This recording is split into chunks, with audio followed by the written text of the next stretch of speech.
ایک شخص تھا بنی اسرائیل میں، وہ اس نے 99 قتل کیے، حدیث پاک کا خلاصہ ہے 99 مرڈرز، اور اس کے بعد اسے خیال آیا کہ یار بہت ہو گیا، کتنے گناہ کرے گا، اب تو توبہ کر لے۔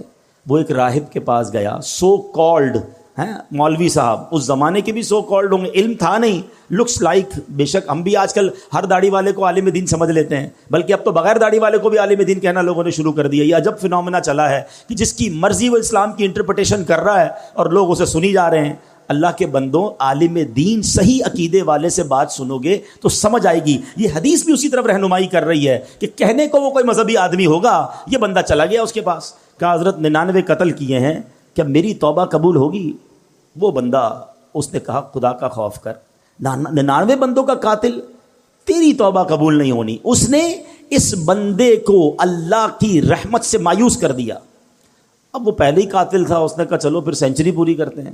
اس نے اس راہب کو بھی مار دیا، 100 قتل کر لیے۔ پھر خیال آیا نہیں، غلط کیا، توبہ کرنی چاہیے۔ پھر کسی عالم دین کے پاس گیا، اب عالم دین نے کہا کہ نہیں، تمہاری توبہ قبول ہو جائے گی، گھبراؤ نہیں، اللہ کی رحمت سے مایوس نہ ہو، ایسا کرو فلاں علاقے میں نیک لوگوں کی ایک بستی ہے، تو اس ادھر چلے جاؤ اور ان نیک لوگوں کے قریب جا کر اللہ کی بارگاہ میں دعا کرنا، تو اللہ کریم جو ہے تجھ پر رحمت فرما دے گا، تیری توبہ قبول کر لے گا۔ یہ بندے نے نیت کی، اچھی نیت، اور چل پڑا۔ اللہ کی شان دیکھو، راستے میں اس کا انتقال ہو گیا، عذاب کے فرشتے آ گئے، ہم لے جائیں گے، 100 بندوں کا قاتل ہے، رحمت کے فرشتے آ گئے، ہم لے جائیں گے، توبہ کی نیت کر لی تھی، چل پڑا تھا، اللہ سے دوستی کا ارادہ کر لیا تھا، یہ چل پڑا ہے۔ اب دونوں قسم کے فرشتوں میں ایک طرح سے بحث شروع ہو گئی۔ عذاب کے فرشتے کہتے ہم لے جائیں گے، توبہ کی تھوڑی تھی، گھر سے نکلا ہی تھا، ارے 100 تو قتل کر دیے ہیں۔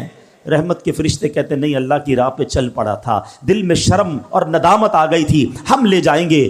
اب اللہ کی طرف سے ارشاد ہوتا ہے ایسا کرو، زمین کیلکولیٹ کرو، زمین کو ناپا جائے، اگر یہ بندہ اپنے گھر کے قریب ہے تو عذاب کے فرشتے لے جائیں، اگر یہ بندہ نیک لوگوں کی بستی کے قریب ہے تو رحمت کے فرشتے لے جائیں۔ اللہ اکبر، میں حدیث کے الفاظ سنا رہا ہوں۔ اب جب ناپی گئی تو وہ بندہ نیک لوگوں کی بستی کے قریب نکلا۔ علماء کہتے ہیں یہ جو پلان تھا نا، اللہ کی قدرت کا پلان تھا، ایکچولی وہ دور تھا نیک لوگوں کی بستی کے، مگر رب کا حکم تھا کہ یہ بخشا جائے، اس کی منشا یہ تھی یہ بخشا جائے۔ وہ نیک لوگوں کی بستی اور اس کی لاش کے درمیان جو پلاٹ آف دا لینڈ تھی وہ سکویز ہوئی، وہ کم ہوئی اللہ کے حکم سے، اور جب ناپا گیا تو چند فٹ کے فاصلے سے وہ نیک لوگوں کی بستی کے قریب تھا، اسے رحمت کے فرشتے لے گئے، گویا اس کی بخشش ہو گئی۔ یہ ایک روایت بیان کرنے کے بعد میرے پیارے اسلامی بھائیوں کیا پتہ چل رہا ہے؟